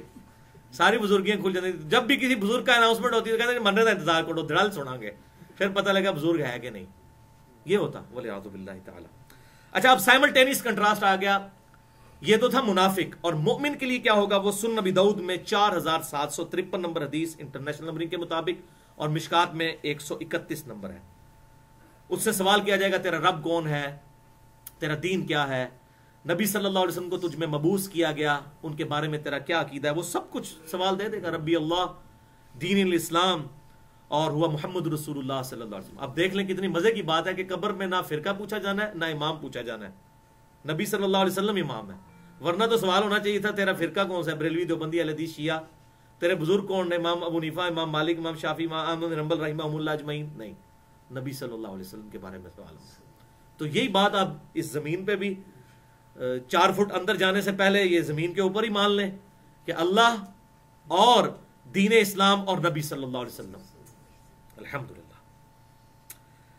اب فرشتے جب تینوں سوال کے جواب صحیح سنیں گے تو ظاہر ہے فرشتوں کے لیے بھی بڑی انٹرسٹ کی بات ہے. وہ کہیں گے, چوتھا سوال کریں گے, اور تجھے کس نے بتائے یہ سوالوں کے جواب, یہ چوتھا سوال تجھے کس نے بتائے. تو پتہ کہ وہ جواب دے گا, میں نے اللہ کی کتاب پڑھی, میں اس پر ایمان لایا, اور میں نے اس کے حق ہونے کی تصدیق کی. تو جس نے اللہ کی کتاب پڑھی ہوگی وہی تصدیق کرے گا. اس لیے میں کہتا ہوں مولوی کی موت ہے یہ چوتھا سوال قبر کا. مولوی تو کتاب پڑھنے نہیں دیتا, کہتا ہے ڈائریکٹ نہ پڑھو. حالانکہ اس کو پوچھو تو نے کبھی انڈائریکٹ تو نے اپنی زندگی میں پڑھی ہے کبھی کتاب, تجھے بھی توفیق نہیں کبھی ملی. تو اب مجھے بتائیں یہ مولوی سے صرف سوال ہونے ہیں, ہر بندے سے. حضرت ابوبکر صدیق رضی اللہ تعالیٰ عنہ سے بھی وہی قبر میں سوال ہونا ہے جو مجھ سے اور آپ سے ہونا ہے. تو پھر ہر بندے کو اللہ نے اتنی کیپیبلٹی تو دی ہے کہ وہ حق بات کو حاصل کر سکے.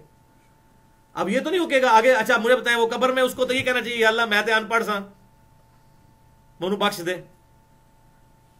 یہ کہے گا نہیں. اچھا جواب اس کا مطلب کون دے گا, جس نے دنیا میں کتاب پڑھی ہوگی. جس نے نہیں پڑھی ہوگی تو تھوڑا ہوگا, یا پڑھی ہوگی اور پڑھنے سے روکا ہوگا اس کے لیے بھی تھوڑا ہوگا. اور ادھر جس نے پڑھی ہوگی, اس پہ عمل کیا ہوگا, تصدیق کی ہوگی, تو اس کو پھر جنت کا دروازہ اس کے لیے کھول دیا جائے گا. لہٰذا یہ انڈیا پاکستان اور بنگلہ دیش کے مولوی کا کہنا کہ قرآن حدیث ڈائریکٹ نہ پڑھو گمراہ ہو جاؤ گے, اس کو الٹ کر لیں کہ قرآن و حدیث ڈائریکٹ پڑھو تو گمراہی سے بچ جاؤ گے. آج کا آخری ٹاپک نمبر 7, انشاءاللہ آخری ٹاپک جو ہے وہ اگلے لیکچر میں ہم ڈسکس کریں گے, وہ بڑا ڈیٹیلڈ ہے. اور وہ ایک ہی ٹاپک جو ہے وہ انشاءاللہ 1.5 گھنٹے میں کور ہوگا. یہ اب آخری ٹاپک سیکنڈ لاسٹ اور آج کا آخری ٹاپک نمبر 7. اللہ اس وقت تک انسان کو گمراہ نہیں کرتا جب تک انسان خود اپنے لیے گمراہی نہ کما لے. یعنی کوئی خود ہی گمراہی کمانا چاہتا ہے, کوئی خود ہی جو ہے وہ ساکٹ میں 2 انگلیاں دینا چاہتا ہے, تو اسے کرنٹ تو لگے گی.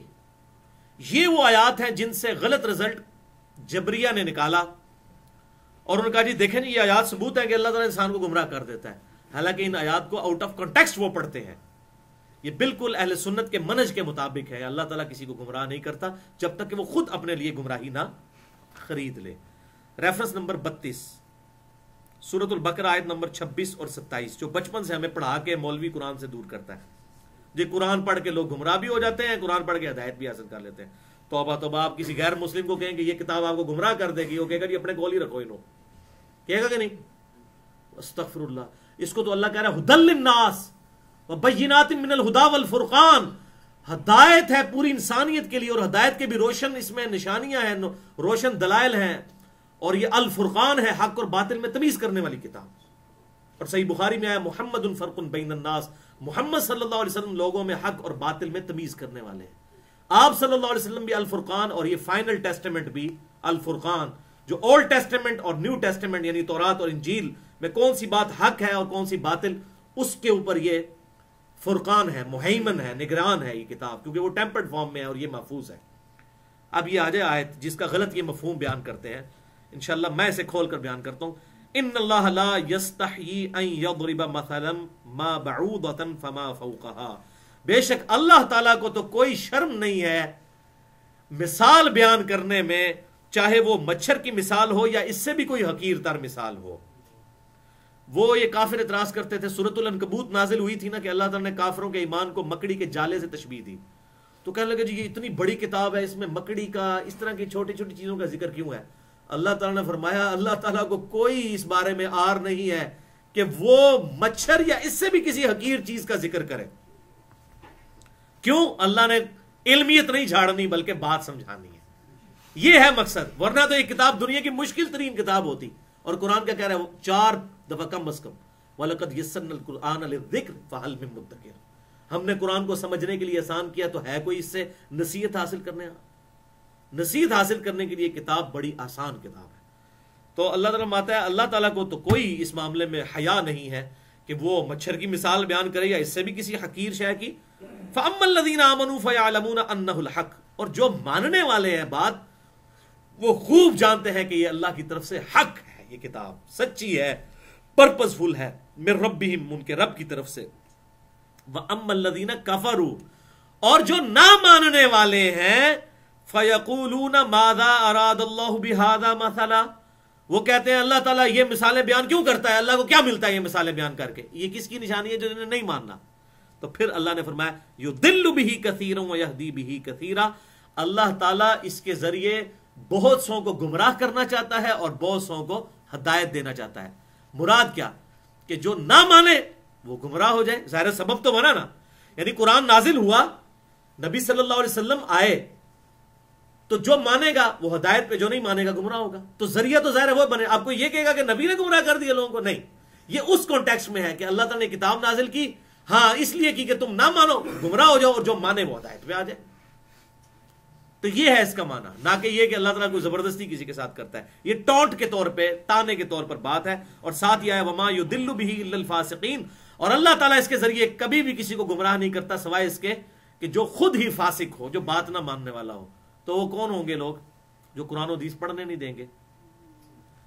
یہ اکثر کہہ رہے ہوتے ہیں دیکھیں جی وہ سورہ جمعہ میں آیا کہ علماء کی وہ ان لوگوں کی مثال جو بڑے بڑے جو علم والے بنتے ہیں, علم کی باتیں کرتے ہیں, تو جیسے گدھے پر کتابیں لاد دی جائیں.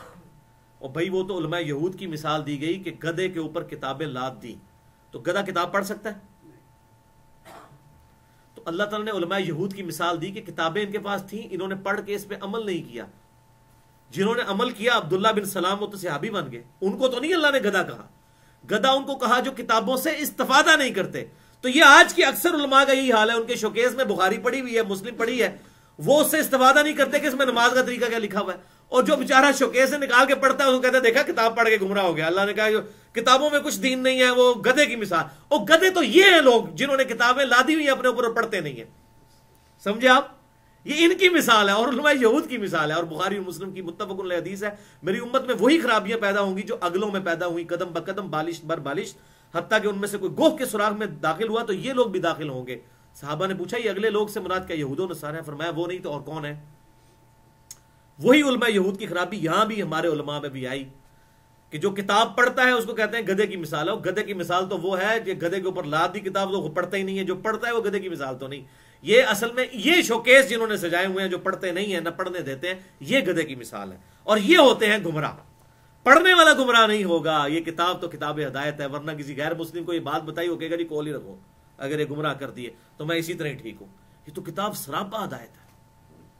تو اب بتایا گیا وَمَا يُدِلُّ بِهِ إِلَّا الْفَاسِقِينَ, اس سے گمراہ تو نہیں ہوتے مگر وہ جو خود فاسق و فاجر ہیں, جو حق بات قبول نہیں کرنا چاہتے. جو سویا ہوا ہے وہ تو جاگ جائے گا یہ کتاب پڑھ کے, اور جو آنکھیں بند کر کے لیٹا ہوا ہے مکرا بن کے, اس کی تو نیت ہی نہیں اٹھنے کی, وہ تو پہلے ہی اٹھا ہوا ہے, اٹھنا چاہتا ہی نہیں ہے.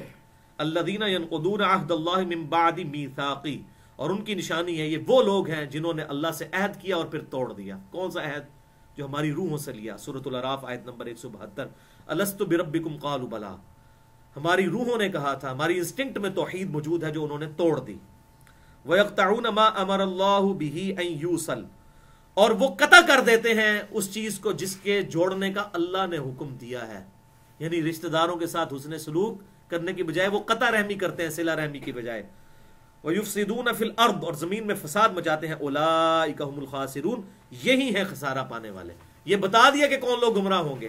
اور یہ دیکھ لیں یہ اکثر مذہبی قسم کے جو لوگ ہوتے ہیں نا عموماً وہی حقوق العباد میں کمزور ہوتے ہیں, قطع رحمی کرنے والے ہوتے ہیں. داڑھی رکھی ہوئی ہے, نمازیں پڑھ رہے ہیں, بھائی برا اس کی پوری جائیداد پہ قبضہ کر لیا, ادھر نمازیں ساری فارغ ہیں ان کی. اور صحیح مسلم میں یہ حدیث موجود ہے کہ جانتے ہو مفلس کون ہے؟ صحابہ نے کہا یا رسول اللہ صلی اللہ علیہ وسلم ہم تو مفلس اسی کو سمجھتے ہیں. یہ صحیح مسلم میں حدیث ہے, ہم تو مفلس اسی کو سمجھتے ہیں جس کے پاس دنیا کا مال و دولت نہ ہو. آپ صلی اللہ علیہ وسلم نے فرمایا کہ میری امت کا مفلس وہ ہے کہ جو بڑی بڑی نیکیاں لے کر آیا, نماز, روزہ, حج, زکوٰۃ, بڑی بڑی نیکیاں لے کر آیا قیامت والے دن, لیکن اس حال میں آیا کہ دنیا میں کسی کا دل دکھایا, تو کسی کو مارا, تو کسی کا خون بہایا, یہ سارے حقوق العباد مس کیے اس نے. تو وہ جن کے ساتھ اس نے زیادتیاں کی وہ قیامت والے دن اللہ کے حضور پیش ہوں گے اور کہیں گے یا اللہ آج ہمیں بدلہ دے. تو اس کی نیکیاں تھوڑی تھوڑی کر کے سارے لوگ اس کی نیکیاں لے جائیں گے, حتیٰ کہ اس کے نامہ اعمال میں کوئی نیکی باقی نہیں رہے گی. اور ابھی بھی کچھ لوگ باقی ہوں گے جنہوں نے حق لینا ہوگا. پھر اللہ تعالیٰ فرمائے گا اب جنہوں نے حق لینا ہے ان کے گناہ اس کے نامہ اعمال میں ڈالے جائیں گے. بولے اعوذ باللہ, اور پھر اسے اوندھا منہ کر کے دوزخ میں ڈال دیا جائے گا. یہ ہے میری امت کا مفلس. صحیح مسلم میں حدیث ہے. بولے اعوذ باللہ. تو یہ حقوق العباد کو توڑنے والے لوگ یہی اکثر اسی قسم کے لوگ ہوتے ہیں. سورۃ الاعراف آیت نمبر 179, وَلَقَدْ ذَرَأْنَا لِجَهَنَّمَ كَثِيرًا مِنَ الْجِنِّ وَالْإِنسِ, اور بے شک ہم نے کثیر جن اور انسان پیدا ہی دوزخ کے لیے کیے ہیں. وَلِعَاذُ بِاللَّهِ تَعَالَى, یعنی اکثر نے دوزخ میں ہی جانا ہے. یہ نہ سمجھیے کہ اللہ نے خود, نہیں. لَهُمْ قَلُوبٌ لَا يَفْقَهُونَ بِهَا, اللہ نے ان کو دل تو دیے تھے, سوچنے کی صلاحیت تو دی تھی, عقل تو دی تھی, لیکن وہ اس سے سوچتے نہیں ہیں. وَلَهُمْ أَعْيُنٌ, ان کو اللہ نے آنکھیں تو دی تھی, لَا يُبْصِرُونَ بِهَا, لیکن انہوں نے آنکھیں کھول کر دیکھی نہیں ہیں, حق کو قبول ہی نہیں کیا. وَلَهُمْ آذَانٌ, ان کو ہم نے جو ہے وہ کان تو دیے تھے, لا يسمعون بها, لیکن انہوں نے اپنے کانوں کو استعمال ہی نہیں کیا حق بات سننے کے لیے, جو پہلے ہم سن چکے. وقالوا لو كنا نسمع ونعقل ما كنا في اصحاب السعير, کاش ہم نے دنیا میں عقل استعمال کی ہوتی اور بات سن لی ہوتی تو آج دوزخ میں نہ ہوتے. تو یہاں بھی اللہ تعالیٰ کہہ رہے ہیں جو خود نہیں. اولئک کالانعام, یہ تو ہیں چوپائے, یہ ہے جانور جن کو اللہ تعالیٰ نے عقل بھی دی, آنکھ بھی, کان بھی, لیکن انہوں نے اس کو استعمال نہیں کیا. بل ہم اضل, بلکہ یہ تو جانوروں سے بھی گئے گزرے ہیں. اولئک هم الغافلون, اور یہی ہیں اصل میں غفلت والے. اکثر جو دیندار لوگ ہیں ان کو یہ جو دنیا دار قسم کے لوگ کہتے ہیں چڈو نے, انہوں نے پتہ ہی نہیں دنیا دا, غافل نے. تو اللہ تعالیٰ ہمارے اصل میں تو غافل یہ ہیں جو اپنی آخرت سے غافل ہوئے ہیں. یہ سورۃ الاعراف کی آیت نمبر 179 تھی. ریفرنس نمبر 34 اگلا سورۃ الانعام آیت نمبر 110 اور 111. یہ جو اکثر لوگ مجھ سے پوچھتے ہیں جی اتنے بڑے بڑے علماء کو کیوں نہیں بات سمجھ آتی؟ اتنے بڑے بڑے علماء ہیں وہ بھی اس طرح کی بات کرتے ہیں، انہوں نے قرآن و حدیث نہیں پڑھا. یہ اس کا جواب ہے خطرناک ترین اس حوالے سے. وَنُقَلِّبُ أَفْئِدَتَهُمْ وَأَبْصَارَهُمْ، اللہ تعالیٰ فرماتا ہے ہم ان کے دلوں کو حق قبول کرنے سے پھیر دیتے ہیں اور ان کی نگاہوں کو بھی ہم گمراہ کر دیتے ہیں. کن کو؟ کما لم یؤمنوا به اول مرہ، جبکہ وہ نہیں مانتے جبکہ پہلی دفعہ حق کھل کے ان کے سامنے آیا. جب انہوں نے حق سمجھنے کے باوجود حق سے اناد کیا، اب اللہ کی ڈیوائن مہر لگ گئی، سم بکم عمی فہم لا یرجعون. اللہ تعالیٰ کو ظاہر ہے جلال آ گیا کہ ان کو حق واضح بھی. ان کی مثال علماء یہود تھے، یعنی کہ وہ آپ صلی اللہ علیہ وسلم کی بعثت سے پہلے کہا کرتے تھے پیغمبر آخر الزمان کا وقت آ چکا ہے، ان کی یہ نشانی ہے. جب آ گئے تو سب سے پہلے وہ منکر بنے اور ایمان بھی لائے تو منافقانہ، سوائے چند ایک لوگوں کے. 10 یہودی بھی نہیں تھے جو آپ صلی اللہ علیہ وسلم پر ایمان لائے ہوتے، اس سے کم تھے. حالانکہ پہلے اپنی پبلک کو بتایا کرتے تھے، اور وہی ہدایت انڈائریکٹلی اوس اور خزرج کے لیے ہدایت کا سبب بن گئی، اور خود یہودیوں نے اسلام قبول نہیں کیا. تو اللہ تعالیٰ فرماتا ہے کہ حق قبول کرنے سے ہم دل ان کے الٹ دیں گے، وہ ان کو بات سمجھ نہیں آئے گی، جس کو کہتے ہیں نا گیئر الٹا لگ جائے گا ان کا. وَلِعَوْذُ بِاللَّهِ تَعَالَى. جیسا کہ انہوں نے پہلی دفعہ حق قبول نہیں کیا. اب پہلی دفعہ جس نے بخاری اور مسلم میں نماز کا طریقہ پڑھ لیا، پھر وہ بابوں کے پیچھے لگ گیا، تو ظاہر اس کو تو پتہ ہے کہ کیا لکھا ہوا ہے، پھر جان بوجھ کے اس نے حق سے اناد کیا. وَنَذُرُهُمْ فِي طُغْيَانِهِمْ يَعْمَهُونَ، اور ہم ایسے لوگوں کو گمراہی میں کھلا چھوڑ دیتے ہیں، جہاں مرضی بھٹکتے پھریں، ہم ان کے کوئی پشت پناہ نہیں رہتے. اور حال یہ ہو جاتا ہے وَلَوْ أَنَّنَا نَزَّلْنَا إِلَيْهِمُ الْمَلَائِكَةَ، 8واں پارہ شروع یہیں سے ہوتا ہے. اور بے شک اگر ان پر فرشتے بھی نازل ہو جائیں، وَكَلَّمَهُمُ الْمَوْتَى، اور مردے قبروں سے نکل کے ان سے باتیں کرنا شروع کر دیں کہ بھئی یہ حق ہے قبول کر لو، ہم تو مر کے جا چکے، ہمارے ساتھ یہ عذاب ہو رہا ہے، قبول کر لو حق. اس کے بعد کو بچ سکتا ہے؟ حق قبول کرے گا، لیکن سنے نا نہیں کریں گے قبول. مردے بھی ان سے کلام کریں. وَحَشَرْنَا عَلَيْهِمْ كُلَّ شَيْءٍ قُبُولًا، اور تمام مردے جمع کر دیے جائیں، تمام وہ باتیں ان کے سامنے جمع کر دی جائیں جو اس سے پہلے یہ جان بوجھ کر جھٹلایا کرتے تھے، ان کے سامنے لے آئی جائیں. مَا كَانُوا لِيُؤْمِنُوا، پھر بھی یہ ایمان نہیں لے کر آئیں گے، کیونکہ مہر لگ گئی. اب یہ مہر جو اللہ کی طرف سے لگی ہے یہ اللہ ہی اتار سکتا ہے. الا ان یشاء اللہ، ہاں مگر یہ کہ اگر اللہ ہی چاہے کہ یار اللہ تبارک و تعالیٰ ان پر رحم فرمائے کہ وہ مہر جو ہے اس کو صاف کر کے تو اللہ تعالیٰ ان کو زبردستی ہدایت دیتے ہیں، یہ علیحدہ بات ہے. وَلَٰكِنَّ أَكْثَرَهُمْ يَجْهَلُونَ، لیکن اکثر لوگ نیرے جاہل ہی ہے، اپنی عقل استعمال ہی نہیں کرتے. وہی بات کہ سوتے ہوئے کو تو آپ جگا سکتے ہیں، لیکن جو مکرہ بن کے آنکھیں بند کر کے لیٹا ہے، جس کی نیت ہی نہیں اٹھنے کی، اس کو آپ نہیں جگا سکتے. تو اب یہ پتہ چلا اتنے بڑے بڑے علماء وہ اصل میں پڑھ کے حق قبول نہیں کرتے، پھر اللہ کی طرف سے مہر لگ جاتی ہے، پھر ان کو کہاں سے پی ایچ ڈیز کو سمجھ آئے. وہ گمراہی تو انہوں نے خود کمائی ہے. وَلِعَوْذُ بِاللَّهِ تعالی. ریفرنس نمبر 35 سورۃ الانفال آیت نمبر 53.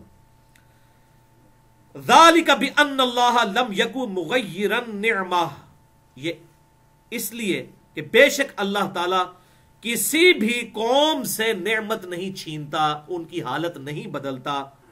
انعمها، جو اللہ نے ان پر نعمت کی ہوتی ہے، علی قوم، کسی قوم پر، حتی یغیروا ما بانفسہم، یہاں تک کہ وہ خود اپنے اعمال ایسے نہ کر لیں کہ اللہ تعالیٰ ان سے وہ نعمت چھین لے، ان کی حالت کو بدل دے.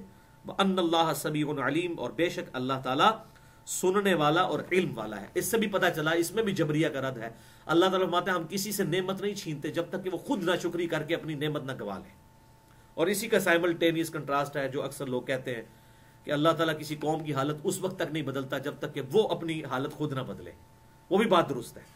ویسے یہ ہے تعویل خاص میں تو یہ بات ہے کہ اللہ نے جو نعمت دی ہے وہ کسی سے چھینتا نہیں جب تک کہ وہ خود وہ اپنے اعمال کے ذریعے اس نعمت کو ضائع نہ کرتے. اور اس کی الٹ بات بھی بالکل ٹھیک ہے کہ اللہ تعالیٰ کسی کی حالت نہیں بدلے گا جب تک کوئی خود شخص اپنی حالت نہیں بدلنا چاہتا. سورۃ الانفال کی آیت نمبر یہ 53 تھی. سورۃ الانفال کی آیت نمبر اگلی ہے 24 اور 25، ریفرنس نمبر 36. آج کی